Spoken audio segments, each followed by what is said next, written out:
This is Brian Labropoulos from the International Association of Movers. I should be on your screen now. It's now 11:02 a.m. In the Eastern Time Zone of the U.S., and we have about 100 participants scheduled to make the call today. So in the interest of everybody's time, I want to get started right now and get moving with this, what I think is going to be a very interesting presentation from officials at the Federal Maritime Commission. So once again, I'm Brian Labropoulos, Director of Programs at the International Association of Movers. Here at the association, part of my responsibility is working with our external government relations team and our leadership to monitor FMC activities and disseminate that information to you, the member. Today I'm pleased to welcome Rebecca Fenneman and Aileen Hull from the FMC.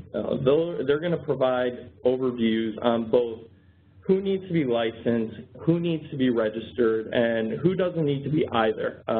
Basically, what is your relationship to the Federal Maritime Commission in terms of licensing and registration?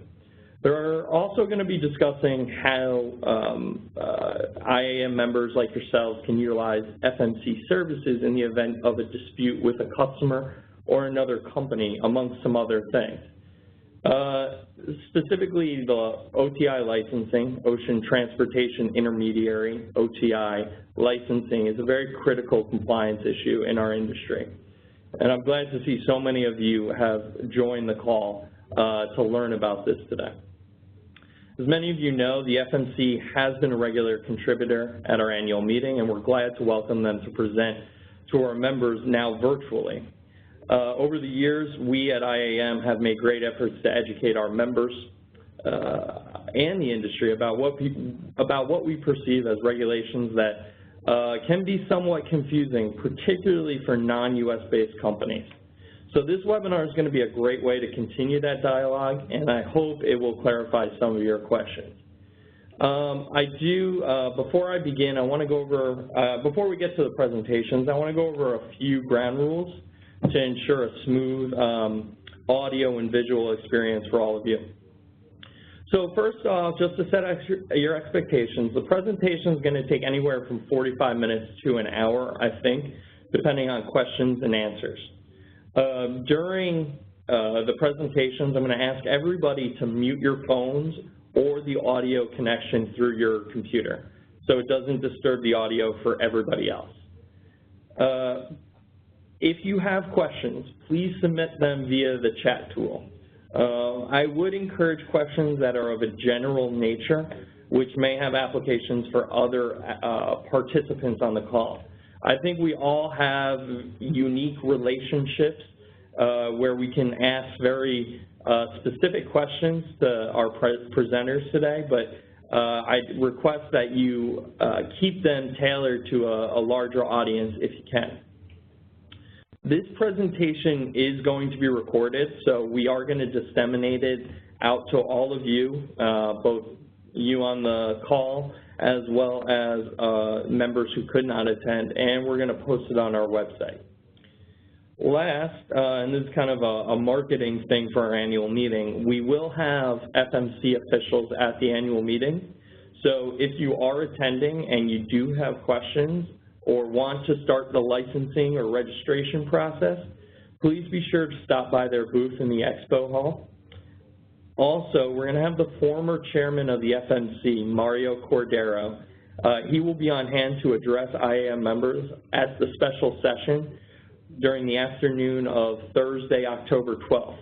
Mr. Cordero is now the port director of the busiest port in the U.S., LA Long Beach, so his presentation is going to have a lot of interesting stuff and useful stuff for, I think, you, the member, to learn and listen about. So without further ado, I'm going to transition into the presentations. We're first going to hear from Rebecca Fenneman, and then we're going to have questions and answers after her presentation. Then we'll go to a presentation by Aileen Hull, and then after that we'll have questions and answers there as well. So before I introduce Ms. Fenneman, I just want to give you a little bit of information on her biography. Rebecca is the Director of the Office of Consumer Affairs and Dispute Resolution Services at the FMC. Prior to that appointment, she served as the FMC's General Counsel for 3 years and has been on their staff since 1998. She's pretty well connected throughout the whole maritime law profession within the DC area, and I think her experience on the executive staff throughout the FMC is going to give you a great perspective on what the Office of Consumer Affairs and Dispute Resolution Services is doing. So I'm going to turn the presentation over to her right now. There may be a few seconds while we get the presentation up on the screen, so I appreciate your patience in advance. Okay, Rebecca, can you, are you? I'm here, Brian. Thank you so much. Words? All right, wonderful. So I'm going to mute myself so people don't have to listen to me any longer and let you do the. Sounds good. Thank you, Brian, for that kind introduction. And I want to say thank you to IAM for giving me the opportunity to speak to the membership and to everybody on the call about the Federal Maritime Commission. My name is Rebecca Fenneman, and I'm the Director of the Office of Consumer Affairs and Dispute Resolution at the FMC. And because everything in Washington, D.C. needs an acronym, we call it CATERS.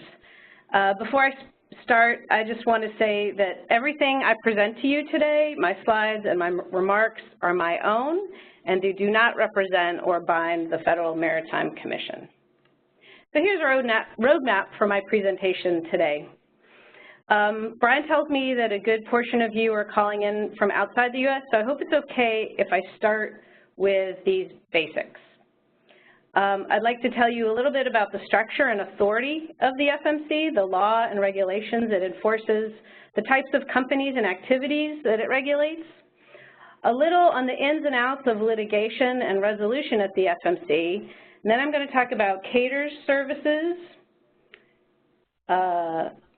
and common household goods and shipping disputes, and then finally how to reach us if you need help or have questions.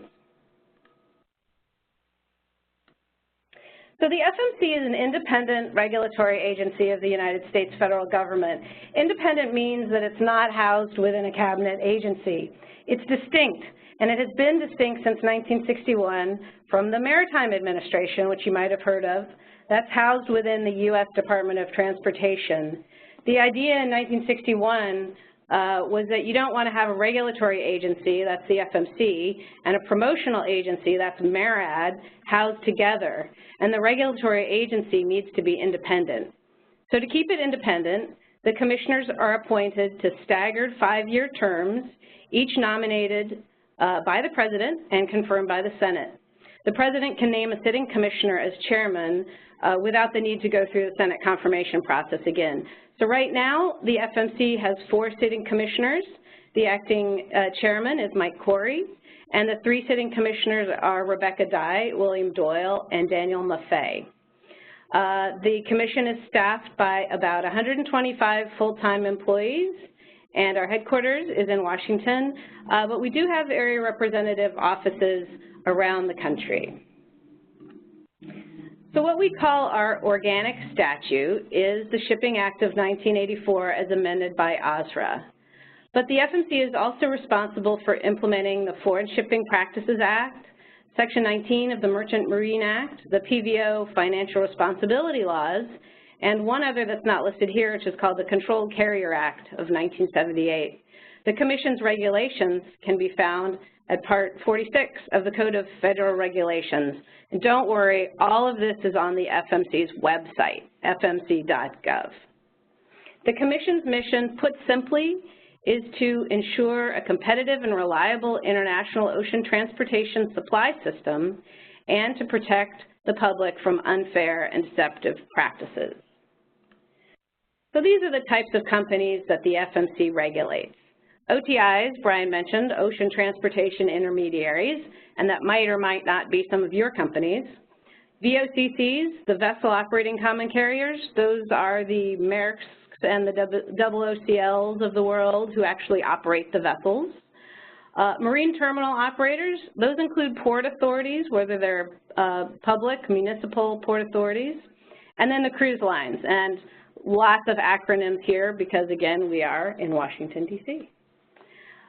So a little bit on the Commission's litigation and resolution. The Commission implements a good portion of U.S. law through what we call administrative adjudication. Those are lawsuits, either brought by the FMC itself through its Bureau of Enforcement, acting as a prosecutor's office, or somewhat uniquely by allowing private administrative lawsuits where complainants can ask for money damages for violations of the Shipping Act. Both of these types of proceedings are heard by an administrative law judge and pretty much run like a trial with discovery, motions practice, and all the rest. And the ALJ will issue an initial decision, which can then be appealed to the full Federal Maritime Commission, or the Commission can decide to adopt it or to review it on its own. The FMC's final decision can be appealed to a Federal Court of Appeals. Final FMC orders are not self-enforcing, though. That means to collect monetary damages that are not paid willingly, the prevailing party must seek a court order in a court of jurisdiction to enforce the Commission order. CATERS provides mediation services. That's alternative dispute resolution for these formal proceedings, but the bulk of our work does not come through parties that are already in litigation. Rather, we get most of our work from folks who have real-life problems they want to fix, and they don't want to engage in costly litigation. So let me talk a little bit about who we are and what CATERS does. CATERS is an independent office within the Commission reporting directly and only to the chairman. We're staffed by 5 licensed attorneys who are well-versed in FMC law and regulation, as well as ADR standards and techniques. We also coordinate with the area representatives that are located around the country. As I mentioned, most of CATERS' work does not come through litigation that is pending before an ALJ. Rather, it's what we term mediation services. These are very fast and pretty informal processes to try to get parties to resolve their differences without litigation. For matters already in litigation, we provide a little more formalized mediation services. And we also do facilitation for broader problems involving many parties or even whole sectors of the regulated community. Finally, we also offer arbitration. Arbitration is an adjudicative process where an enforceable decision is made by a CATERS attorney who sits as an arbitrator. And you probably have seen arbitration clauses in your contracts. So what do you choose? Well, we have a tool for that on the website too, and on this slide you can find at the bottom of the page a link to that tool. But don't stress out about this. Whatever avenue you first walk down doesn't prevent you from changing to another. And the staff at CATERS is always here to provide guidance if you need it. So let's talk about household goods particularly, because I think that's what you guys are really interested in. We get a lot of household goods ombuds dispute. Those are the quick and very informal disputes that we help out in. That's probably about 1/3 of our caseload. And because international household goods moving often involves an interstate trucking piece, the FMC has entered into a memorandum of understanding with the Federal Motor Carrier Safety Administration, FMCSA, to cooperate to protect and assist consumers. And because a lot of the disputes that we see are common to moving, no matter what the mode is, we work with FMCSA to do coordinated outreach and education too. So here are some of the common consumer and household goods moving disputes that we see. Most commonly, by far, we see disputes where the moving company has levied additional charges that the consumer disputes or didn't realize was coming or is surprised about. And until the consumer pays, the moving company won't release the cargo. Sometimes the mover disappears or has failed to pay the ocean carrier or another OTI that's involved in the move. and the ocean carrier or other OTI will not release the cargo until it has been paid. Cater steps in a lot of times to try and put the consumer together with whoever's in custody of the goods and seek a resolution that way.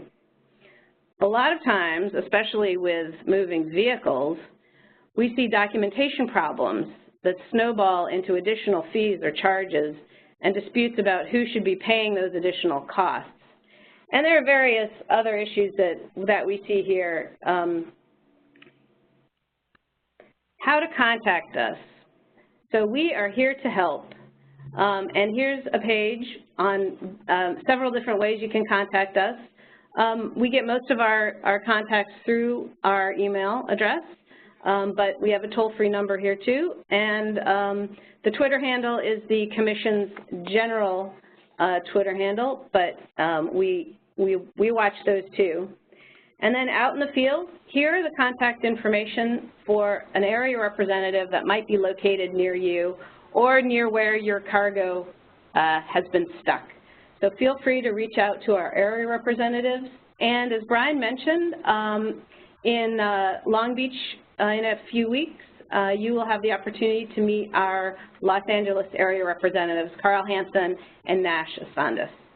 So thank you again so much, Brian, for giving the FMC this opportunity, and I will be happy to answer your questions and hang around for further discussion before or after you turn it over to my colleague, Aileen. Thanks so much.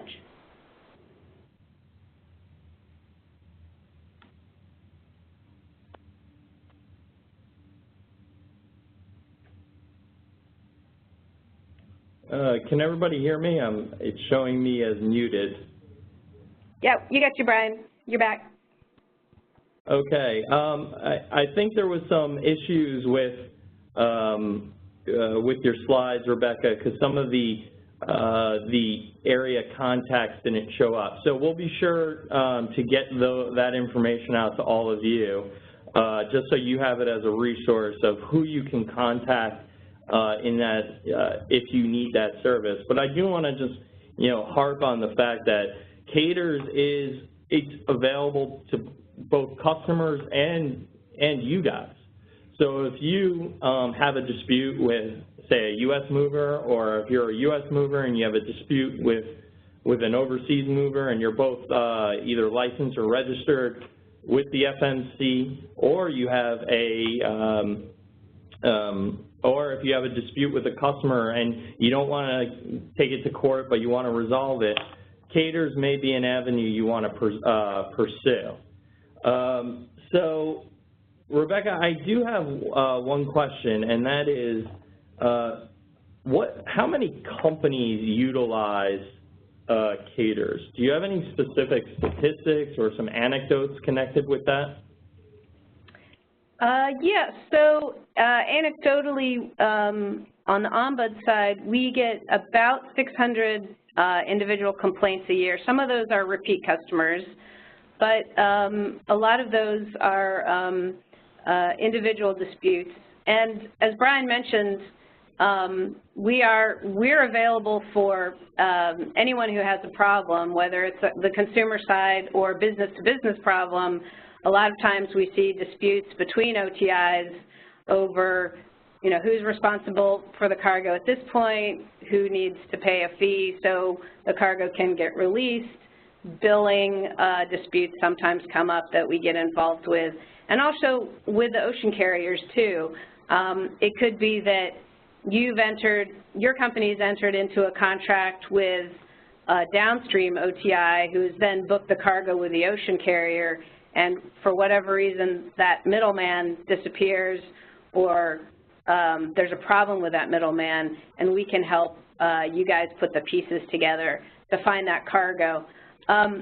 We've got the other part that I want to stress to the callers today is the ADR services that Caters provides are confidential. And what that means is we're not an enforcement shop.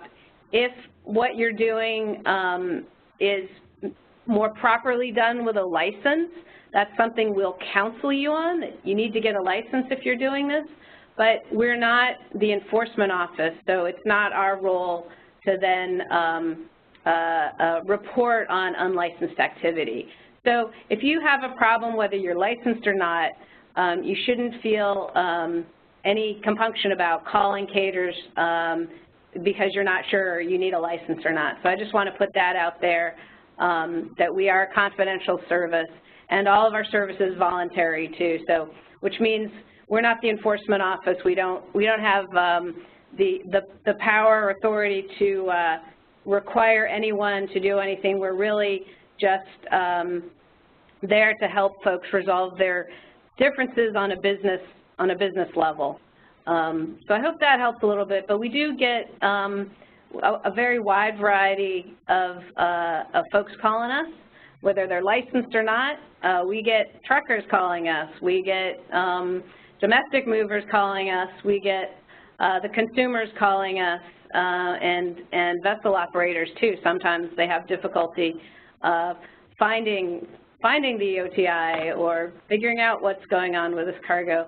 So we get and we take all comers, and we're very happy to just really our highest goal and the mission of the Commission is to keep that cargo moving and get it to its ultimate destination so that it can move through commerce. So thanks.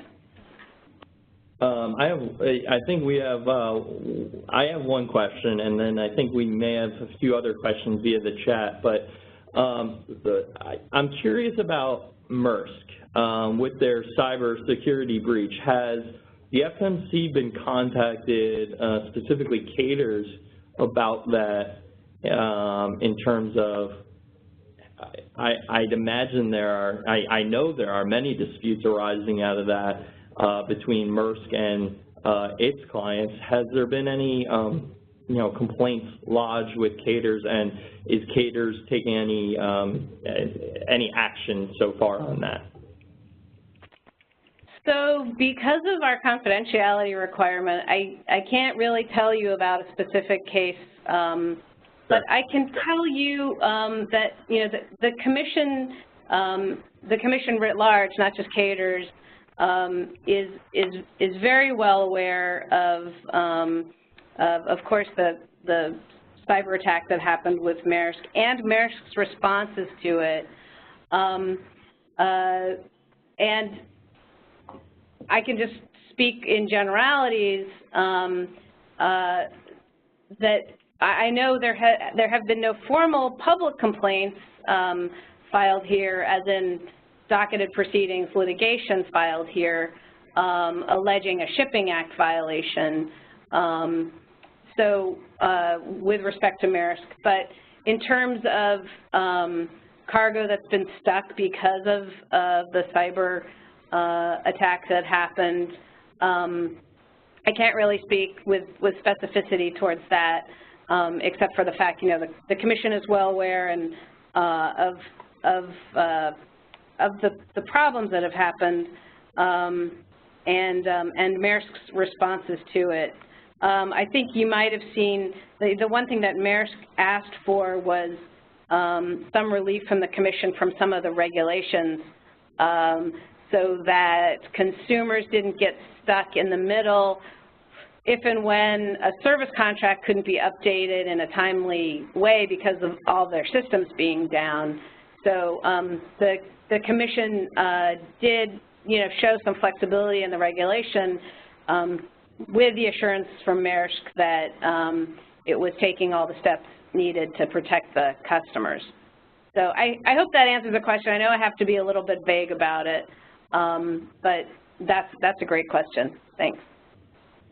I appreciate that, because I know that's definitely bubbling up, particularly from our on our military side, and I've heard it from some of the international movers based outside the United States that they're just looking for some type of guidance, or if there's going to be any sort of place where they can gain relief. So is this, should we direct some of our members to caterers on shipments that either had an origin, a destination, or transited through the United States? Oh, absolutely. Yeah, absolutely. A lot of times what we see, for example, with any big disruption like the Maersk disruption or all of the hurricanes that we've had recently, where there's a disruption in the vessel services or other types of disruption like cyber disruption, typically caterers will see kind of a delayed reaction, because my impression is that the goods got moved one way or the other, but the bills are starting to come due now. So folks are just kind of getting the dollars and cents of how this thing is really impacting their bottom line, and at that point we start getting calls. So I would absolutely tell your members, call us, contact us. We will do our best to help you work out your dispute. And like I said in my presentation, whatever work we do to help you resolve your dispute does not lock you in from, if you're unsatisfied with the process or it doesn't work out and you need to go to court later, you can always do that. So it doesn't preclude you from seeking other more formal avenues. But we like to say it's a good first stop. We can also kind of give you a read of the process. If you want to bring this formally in a litigation sense to the commission, what might happen and what the process is, and we can certainly help provide guidance on that. So happy to do it. We look forward to helping anybody who needs our help. Okay, and then I have one last question, and this is in regards to customs inspections and examinations. And specific question is, how do we handle charges and disputes when customs inspections take over 30 days and the lines charge thousands of dollars and the shipping lines will not reduce the charges? In a particular case, a shipping line charged close to $6,000 for per diem, and the customer had to pick up goods at the terminal because the shipper could not afford to pay the charges. Yeah, unfortunately, this we hear these kinds of disputes pretty frequently, and we have actually, I think, a pretty good track record of getting the parties closer to each other through our processes. So I would tell the questioner, call us first to work on your particular problem. If it's a systemic problem, we can also kind of help with that. But with respect to this one issue, I just want to bring the participants' attention to the fact that the Commission is actually actively considering a petition that was filed a while ago that it's to do with demurrage and detention generally, but a lot of the commenters in that proceeding raised the customs inspection delay scenario, and I would just encourage the participants here today to go on the website, read the petition, read the comments, and watch the Commission space. The Commission actually met last week and has announced that it would be continuing to consider this. So I'd say watch the Commission's website for some announcements on this, and to go ahead, because it's clearly an issue that not only OTIs but also other folks in the supply chain have had questions about, and a place where the Commission as a regulatory agency, not just caterers, is looking at those kind of complaints kind of holistically. But I would say to whoever had asked the question, with respect to a particular situation, please call us, give us a chance to help you basically negotiate with your business partners about how how to resolve this. A lot of times we find the kind of the personal touch on explaining how a situation came about, and the desire on both sides to keep the business relationship going goes a long way to sorting these kinds of things out. So I'd say call us. Okay, well, I appreciate your presentation and going through those questions with us today, Rebecca. At this point, what I'd like to do is go into Aileen's presentation, and this is really going to touch on more of the specific licensing and registration questions that I think a lot of you have, especially those non-US based companies.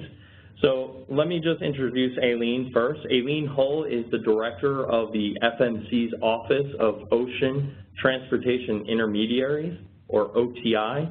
You'll see that. You'll hear OTI a lot, so that's what it means, Ocean Transportation Intermediary.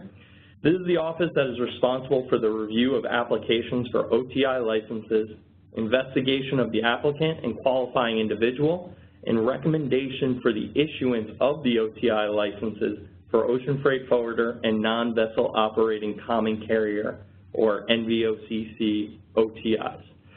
So I'm going to pass the presenter duties over to Aileen, and she's going to take over from there. There's going to be a slight delay as we get her presentation set up. And Aileen, Brian, just can you let hear me me? know when I can. All right, so if you can share your screen with everybody. And again, everybody, if you have questions, please pose them in the chat tool, and I will pose them at the end of Aileen's presentation. So without further ado, I'm going to mute myself and turn it over to Aileen. Brian, can you see my screen? I can see it. Good morning or good afternoon, and thank you to Brian and the International Association of Movers for the opportunity to present to you today from Washington, D.C. I will be taking any questions at the end of my presentation, as well as providing my contact information for any of those of you that would like to follow up later via telephone or email. I will provide a brief background on the Bureau of Certification and Licensing before I begin discussing the process a company or sole proprietor follows to become licensed as an ocean freight forwarder or NVOCC, or registered as an NVOCC if based outside of the United States. As mentioned in my bio, I joined the Federal Maritime Commission in 2006. At that time, I was an industry analyst that processed ocean freight forwarder NVOCC applications, referred to as the Form FMC-18, which was only available in paper that you requested be mailed to you, or you could download the PDF of the form from our website. The FMC-18 had to be received typed, although we did accept some handwritten submissions if the writing was clear, and mailed to our office in duplicate with attached supporting documents. And most of our correspondence to the applicant was via the U.S. mail. Some applications took 2 years to finalize. Change happened quickly. Electronic FMC-18 applications began in 2007, and the turnaround for a decision being made on an application is much shorter. Previously, companies outside of the United States had the option of being foreign-based unlicensed NVOCCs by simply submitting a bond for $150,000 coverage and publishing a tariff. As of 2013, these foreign-based entities are referred to as registered NVOCCs and must also submit a Form FMC-65, which indicates who the U.S. agent for service of process is. I will now begin with a brief introduction to the Bureau of Certification and Licensing. My office, the Office of Ocean Transportation Intermediaries, reviews all applications for ocean freight forwarder and NVOCC licenses or changes to a licensee that require FMC approval. upon finalizing an application, my office recommends the issuance of the license or approval for the change to an existing licensee. My office works closely with the Office of Consumer Affairs and Dispute Resolution, the Office of Service Contracts and Tariffs, and the Bureau of Enforcement. All applications for a license or a change to an existing license are published on the FMC website for public comment prior to finalizing. And all revocations of a license or voluntary surrender of a license are also published for industry awareness. Passenger vessel operators, or PVOs, and also known as cruise lines, are subject to FMC regulations if they have berth or stateroom accommodations for 50 or more passengers and embark passengers at a U.S. port for an international voyage. The Office of Passenger Vessels and Information Processing is responsible for the Passenger Vessel Certificate Program, the Ocean Transportation Intermediary Bonding, and the database for regulated persons or entities.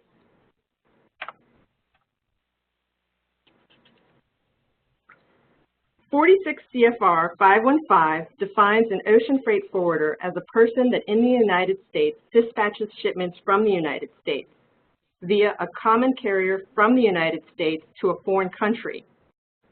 This indicates that only a U.S.-based entity or sole proprietor can be licensed as an ocean freight forwarder. An ocean freight forwarder acts as an agent for the shipper and books and arranges space for shipments. For example, requesting rates and making a booking.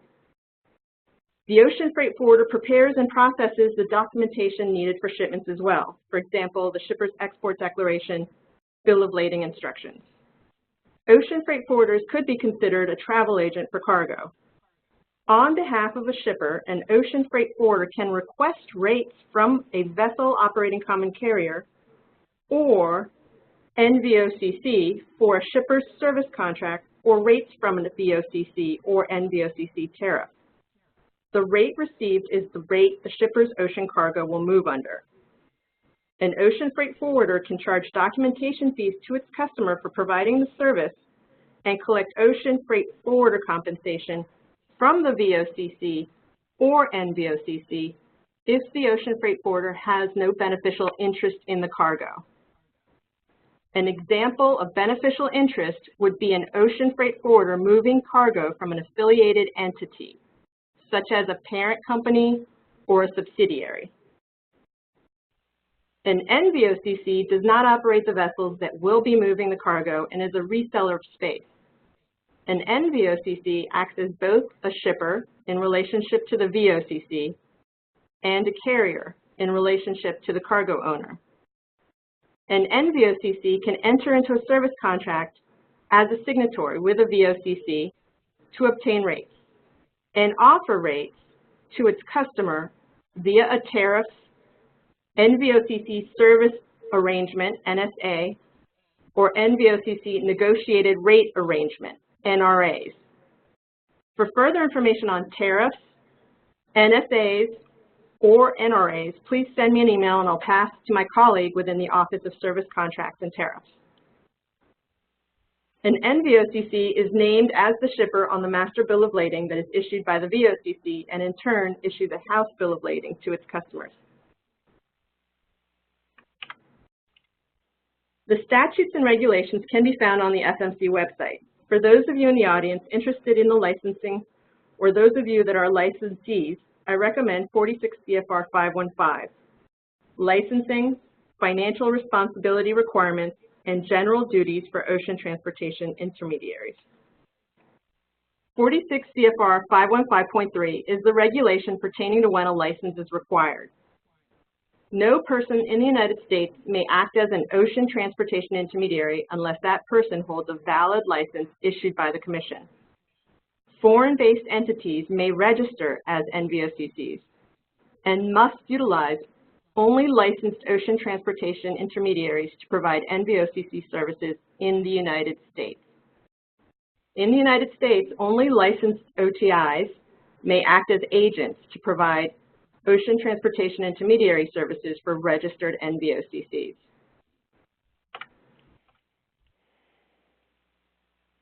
CFR 515.4 is the regulation pertaining to when a license is not required. Shippers or owners of the cargo may perform freight forwarding services on behalf of its own shipments or on behalf of shipments or consolidated shipments of a parent, subsidiary, affiliate, or associated company. Such person shall not receive compensation from the common carrier for any services rendered in connection with such shipments. Agents, employees, or branch offices of a licensed OTI is not required to be licensed in order to act on behalf of and in the name of such licensee. However, branch offices must be reported to the Commission. Coverage by the bond is no longer required. A licensee is fully responsible for the acts and omissions of any of its employees and agents that are performed in connection with the conduct of such licensee's business. A common carrier or agent thereof may perform ocean freight forwarding services without a license, only with respect to cargo carried under such carrier's own bill of lading. Charges for such forwarding services shall be assessed in conformance with the carrier's published tariffs.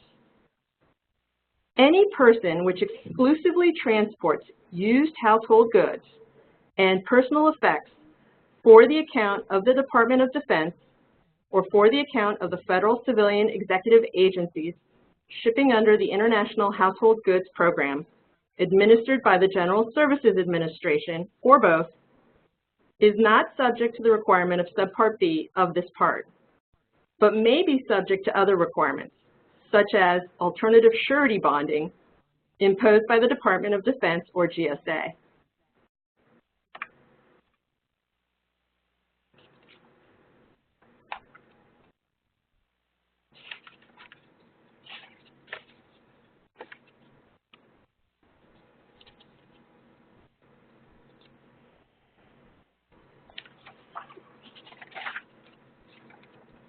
A U.S.-based entity may be licensed as either an ocean freight forwarder or an NVOCC, or both an ocean freight forwarder NVOCC. A foreign-based entity may only be licensed as an NVOCC. Both types of entities apply for a license via the form FMC 18. The application fee is $250 and the form is available online. The licensing process typically takes 40 to 60 days. Although an application for a change to an existing license can take less time, it can depend on the type of change that the licensee is requesting approval for. The application fee for a change to a licensee is $125 and is the same FMC 18 that is available online. Types of changes to an existing licensee that require approval are a change in company name, a license transfer, the addition of an authority, for example, addition of NVOCC or addition of ocean freight forwarding, the addition or removal of a license transfer, a change in business structure, and addition or removal of a qualifying individual. Types of changes that require notification, which is not an application and can be done via email, are changes in ownership of the licensee, change in principal place of business, change in addition or removal of U.S. branch offices, and a change in affiliated entities.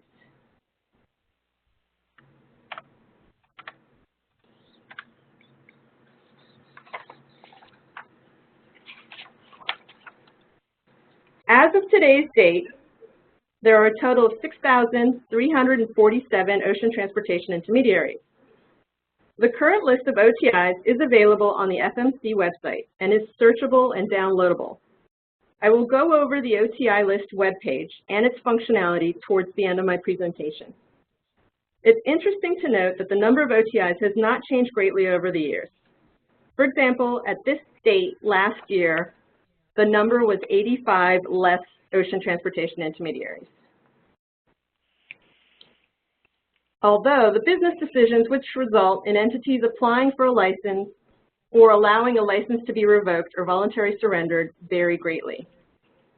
You can also see that the number of foreign-based registered NVOCCs is greater than the number of foreign-based licensed NVOCCs. Although a higher bond amount is required for foreign-based registered NVOCCs, it is much easier to be registered since there is no application or approval required. This slide simplifies the differences between the two options foreign-based entities have to become NVOCCs. It is important to keep in mind that although a registered NVOCC does not have to go through an application process, which requires proposing a qualifying individual and providing corporate information and establishing a U.S. branch office, any OTI services performed on a registered NVOCC's behalf in the United States must be performed by a licensed OTI.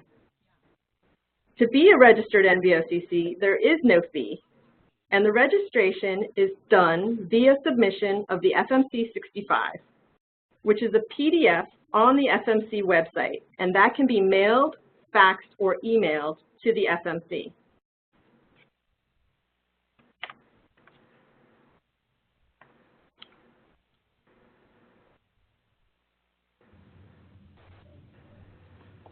Aileen, can I interject really quick on a particular point? In your previous slide, you mentioned the bonding amounts, and I just want to be clear for those on the webinar. Those are bonding amounts. That's not what you have to pay in order to obtain either the license or the registration.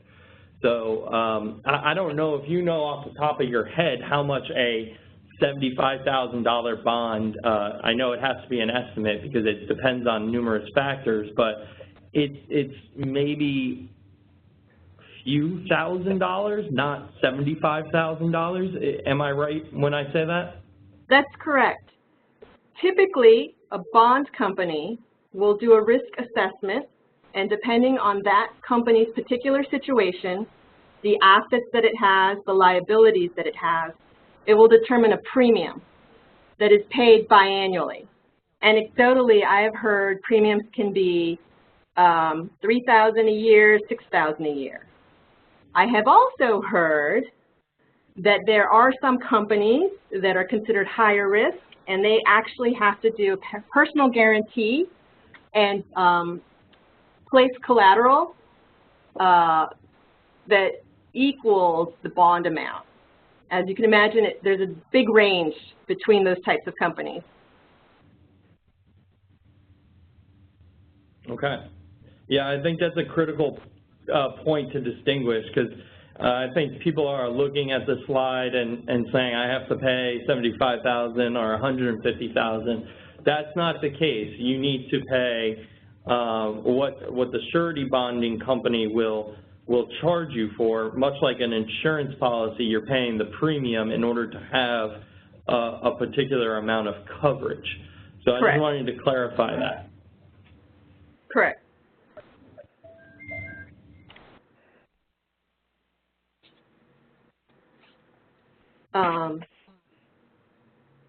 Once approved, an applicant must provide proof of financial responsibility within 120 days from the date of approval. For an NVOCC, the bond coverage amount is $75,000, and for an ocean freight forwarder, the bond coverage amount is $50,000. Bond information on a licensee, the name of the bond company, for example, the contact person for filing a claim, and the coverage number can be obtained by emailing or calling the FMC. An NVOCC must also have a tariff that is publicly available. The locations of all tariffs are listed on our website. Just to recap, for an entity to be listed on the FMC website as either licensed or registered, that entity must maintain a bond, and if an NVOCC, a tariff. As of October 2013, registered NVOCCs must renew their registration every 3 years. This renewal is available online and there is no fee. It consists of certifying that the information previously provided in the FMC 65 remains accurate and correct. As of March 2017, licensed OTIs must also perform a renewal, or as we refer to it, an update of their licenses every 3 years. The update is also available online. It has no fee and consists of certifying that the licensee has not changed any of the facts previously reported, such as the company name, company address, the officers, the owners, or the affiliations. If a fact has changed that requires an FMC application and approval, the update is suspended until an application is submitted and approved. The dates for license update are listed in the OTI list available on our website, and a third-party filer can be designated to complete the update. 150 days prior to an update deadline, an email from the FMC is sent to the provided contact email for the licensee to confirm the email is correct. Undeliverables or incorrect emails are followed up by the FMC staff. 90 days prior to the update due date, an email with the username and a password for the update system is sent to the licensee. It's very important, if you have any doubt of what our contact email address is for your license, to let us know. You can always double check by sending us an email to the email address I'll provide at the end, or you can just email us with the one that you would prefer, and we'll just make sure our records reflect that. As of March, approximately 130 licenses per month have received notification of their due date. 94% have completed the update prior to the deadline, and 2 to 4% have performed a voluntary surrender or canceled their bond.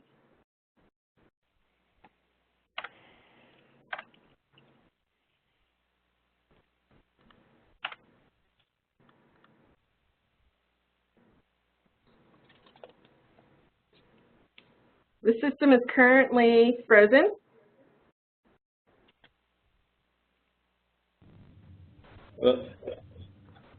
Okay, well, while it's frozen, do you want to take some questions while Sure. it's trying to get up? So I have one question. Actually, I just want to, from a general perspective, so if a company, whether it's US-based or not US-based, if the company is holding itself out to the customer, the owner of the goods, they need to be licensed or registered, depending on their location and whether they have a qualifying individual or not, correct? Correct. So if an IAM member is going to a person's house and saying, we're gonna do a door-to-door move for you from France or wherever to the US, they technically either need to be licensed or registered with the FMC to ensure that it's in compliance with your regulations. Correct. To rephrase that, the FMC exists to protect the shipping public. Yes. So an individual that has a customer must make it clear to that customer the license name or the registered entity's name, as well as the license number or the registration number, which is also called the organization number. And if they're acting as an agent, it's just as important to disclose that they are and provide that information as well. The reason being that should there be any negligence in handling the shipment, the customer, the shipping public, has recourse. They can either utilize Caters or our website to determine the bond company and know that they can make a claim against the bond to compensate them for their damages.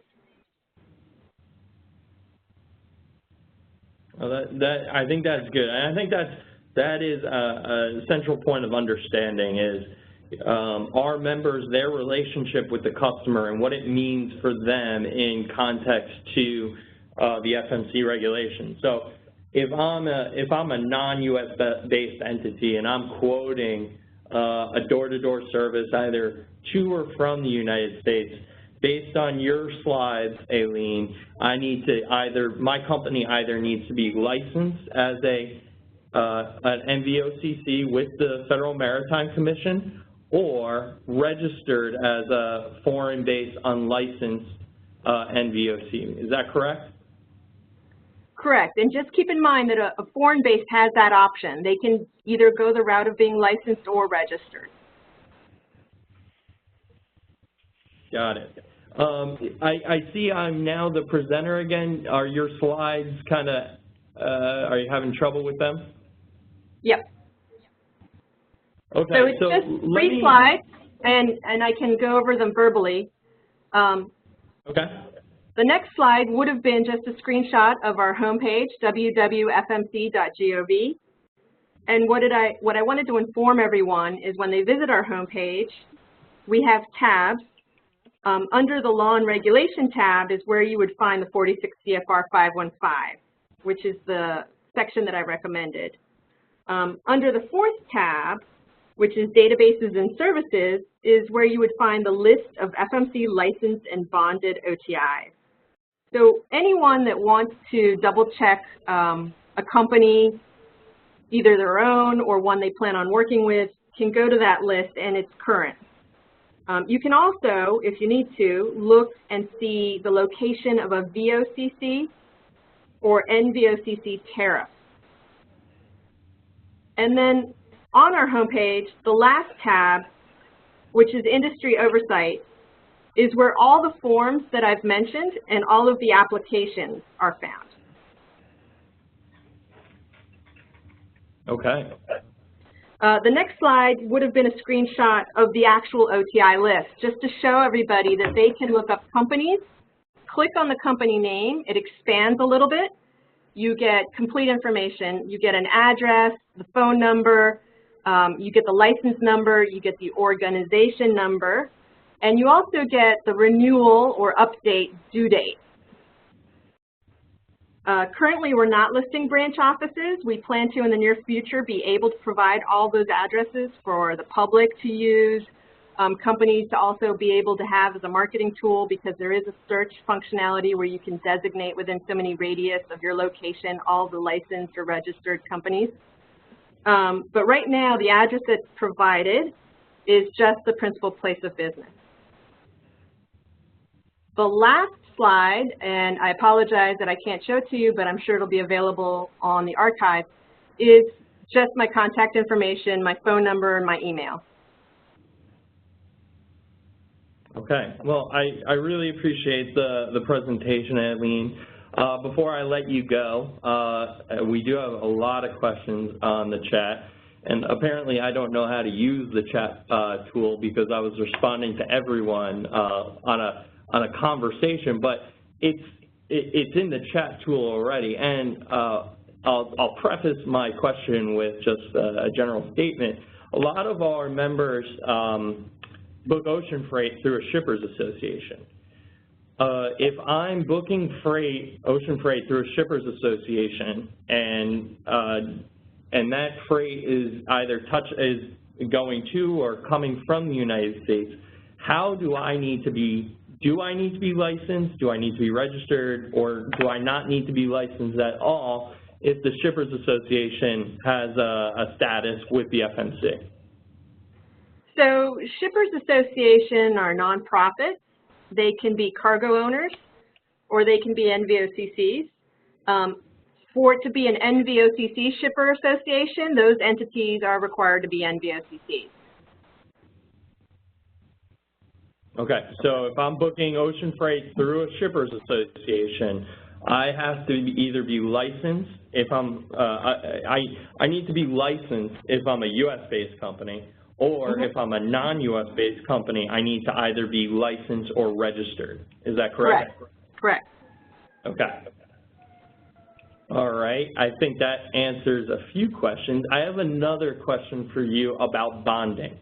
Are foreign companies required to obtain bonds only from U.S. banks or insurance companies?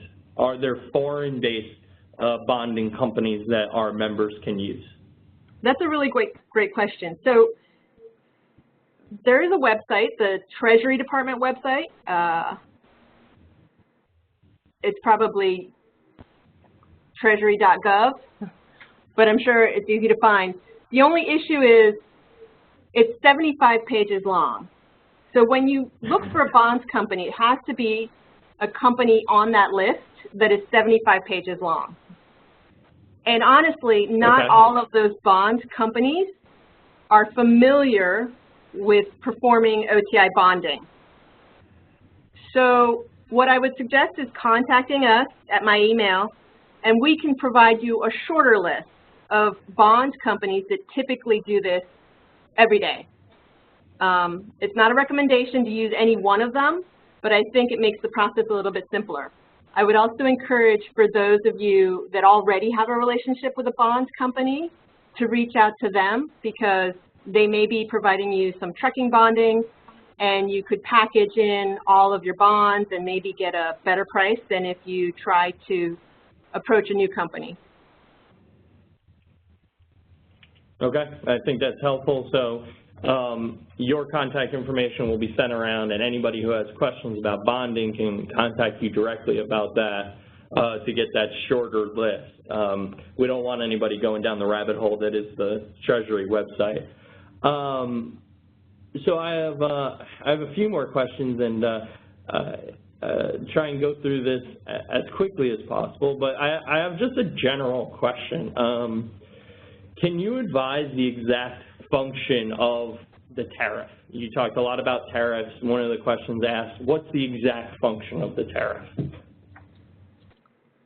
So tariffs are rates that are publicly available. It's also the surcharges and the rules that will apply, such as free time, equipment charges. And so when an NVOCC or a VOCC offers rates, they might offer a tariff rate. And that may be a higher rate than what they would be willing to offer someone who can provide a certain quantity and negotiate a better rate through either a service contract or an NVOCC service arrangement or an NVOCC rate arrangement. And so tariffs are usually referred to for surcharges as well as general rate increases that need to be filed. And the FMC keeps them for 5 years to refer to settle disputes. When someone's not in agreement with how a rate was provided and the shipment's already taken place and it's subject to items in the tariff, the FMC can also review the tariff and make a decision based on what was actually filed in the tariff prior to that cargo pickup date. Okay. Another question. Yeah. Sorry, I just chiming in.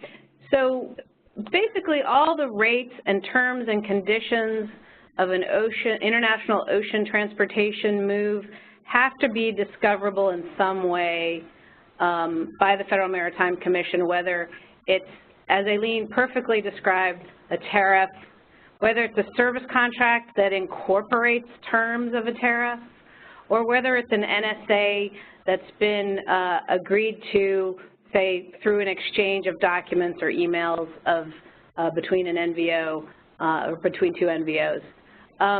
So it really just goes back to the discoverability issue, and all that boilerplate tends to reside in tariffs.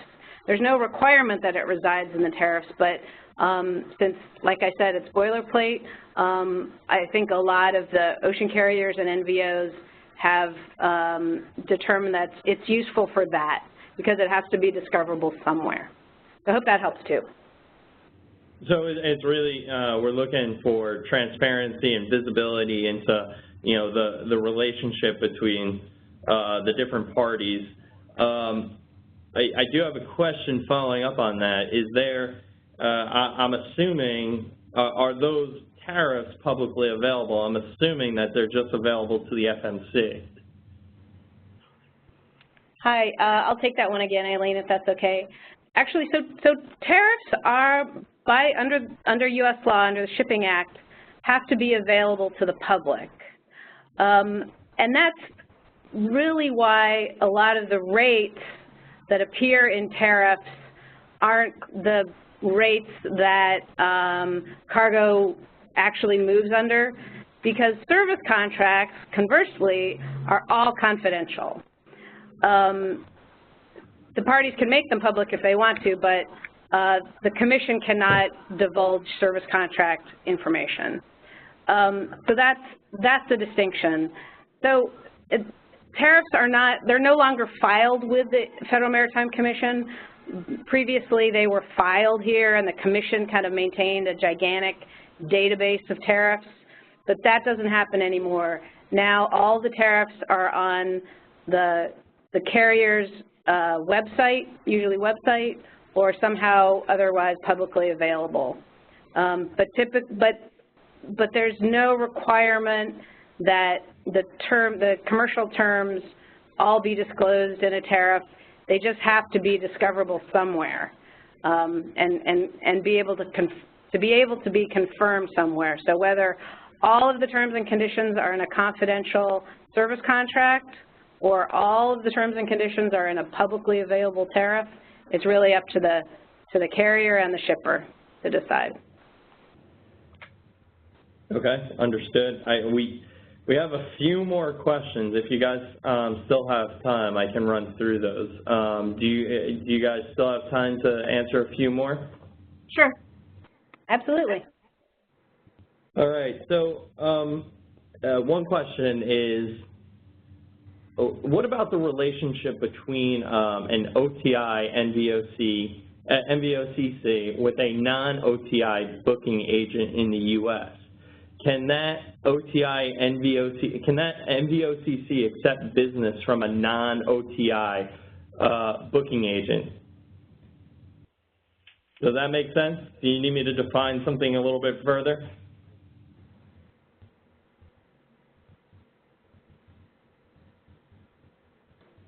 Yeah, Brian. Well, for me, this is Rebecca.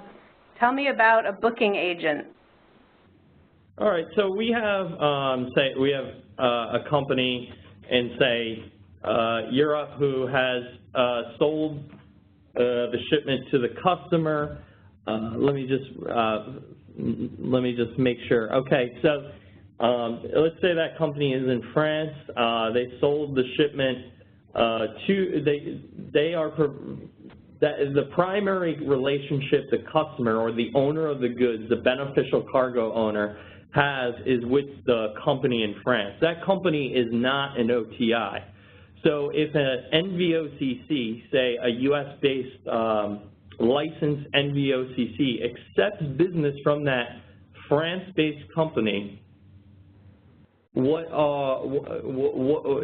specific question is asking, what about that relationship? Is that on the up and up with the FMC, or is that not on the up and up?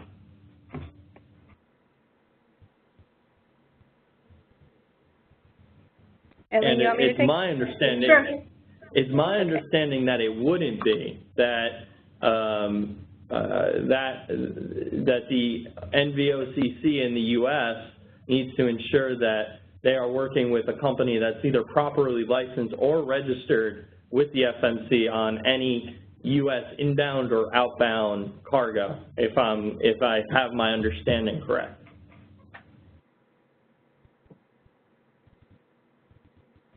So Eileen, chime in here if I'm getting this wrong. So the French company that is issuing documentation to the owner of the cargo is issuing, what would they be issuing? A cargo receipt, a house bill of lading? It's my understanding. Say they go, yeah, sorry, please. So if if they disclose they're acting as an agent for the U.S. Licensed OTI that would be issuing the House Bill of Lading, which would show the beneficial cargo owner as the shipper or consignee or consignor, I think that would be compliant. Aileen, you want to help me out? I agree. It comes down to whose paper is being issued and what is the cargo owner aware of. Again, back to notifying them of what bond they would need to go against should anything happen to the shipment. So if I'm that French-based entity in that example, if I say to the person in France that here is a quotation for services from Paris to Washington, D.C., it's a door-to-door quote. I am, full disclosure, I am acting as an agent on behalf of this particular entity in the U.S., then that would be an acceptable relationship under the FMC regulations, as long as the paperwork said that and spells out that relationship as well. And one other caveat, as the agent, you may be getting compensation for your services, but you cannot deduct that compensation from the monies that you receive from the cargo owner. The entire amount that the agent receives must be provided to the licensee, and then the licensee will pay to their agent what is owed to them. Because what we're trying to avoid is having a cargo owner file a dispute or make a dispute that they paid a certain amount of money and the licensee advising that that's not the amount they received less.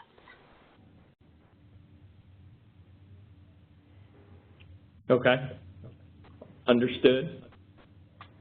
I think that's where, that is a big point of confusion amongst our non-US based members, and that's 80% of our 2,000 members, is trying to nail down those specifics and how they need to, in those cases, how they need to interact with the FMC and what's the right and proper way. So I think that's a key point for a lot of people on this call. It is now about 12:15 here in the U.S. Eastern Time Zone. We have a few more questions, but what I'm going to do is I'm going to compile those questions and send them over and ask that either you two or some of your lackeys over at the FMC help us answer those questions, and I can disseminate them to the group. Just as a reminder, I'm going to be disseminating the recording of this webinar. I'm going to be disseminating the PowerPoint presentations. So if you have any questions, feel free to contact me. I just want to say thank you once again to Rebecca and Aileen for their time today and going through what, they make sense to me because I've been working with the FMC for several years now, but what I imagine can be confusing to a lot of our members, particularly those ones overseas. So again, thank you for your time, and if there's anything additional that you guys would like to add, please let me know. Thank you, Brian. Thank you, Brian. Thanks again for the opportunity, and please, again, I apologize if my final slide was not visible, but complaints@fmc.gov, easy to remember. Shoot us an email with your questions, problems. We're here to help. Thanks. And I'm typing that into the chat tool right now. You'll be able to see it as well when I send it out. But thank you again, and thank you for all your time today. If you're coming to the annual meeting, I'll look forward to seeing you. And everybody have a great day, and thanks again. Bye.